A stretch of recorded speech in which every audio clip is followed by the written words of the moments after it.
בראשית דבריי אני מבקש לשלוח תנחומים בשמי, בשם הממשלה, הכנסת והעם כולו למשפחותיהם של ההרוגים מקרב האזרחים ומקרב חיילי צה"ל, לאחל החלמה לכל הפצועים ולחבק חיבוק גדול את משפחות החטופים והבנים עצמם.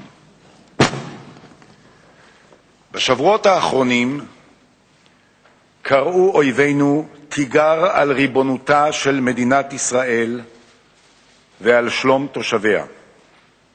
תחילה בגזרה הדרומית ואחר כך בגבול הצפון ועמוק יותר לעורף המדינה. ישראל לא ביקשה עימותים אלה.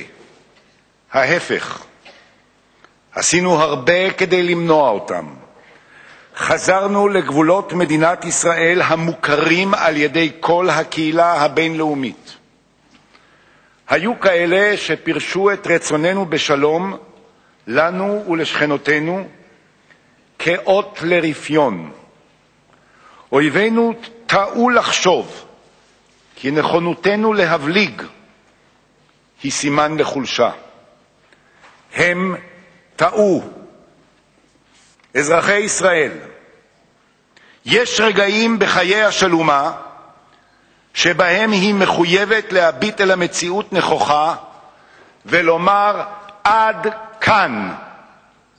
ואני אומר לכולם, עד כאן. ישראל לא תהיה בת ערובה, לא של כנופיות טרור, לא של רשות טרור, וגם לא של אף מדינה ריבונית. אנו מבקשים שלום, רודפים שלום ומייחלים לו.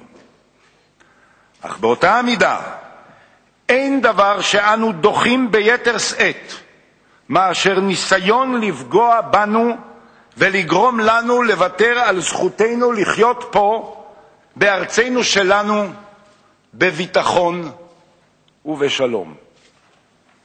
המקום בו אני נמצא מחייב אותי בסופו של דבר לקבל החלטות והכרעות שגוזרות גורלות בסכנת חיים לחיים ולעתים אף למוות.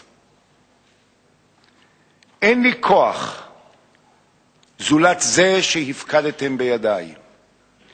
אין לי אומץ זולת זה שאלוהים, אמונתי בצדקת דרכנו והרגשת האחריות העליונה ציידו והכינו אותי לאותם רגעי הכרעה.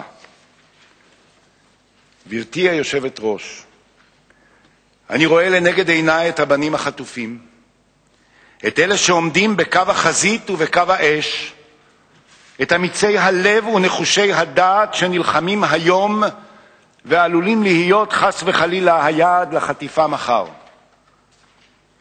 על כולם נגן, בשם כולם נילחם, וכשכולם, האזרחים בקו האש, הלוחמים החטופים ובני משפחותיהם, לנגד עינינו, נמשיך ללא היסוס, ללא ויתור וללא מורא, עד שנגשים את יעדינו.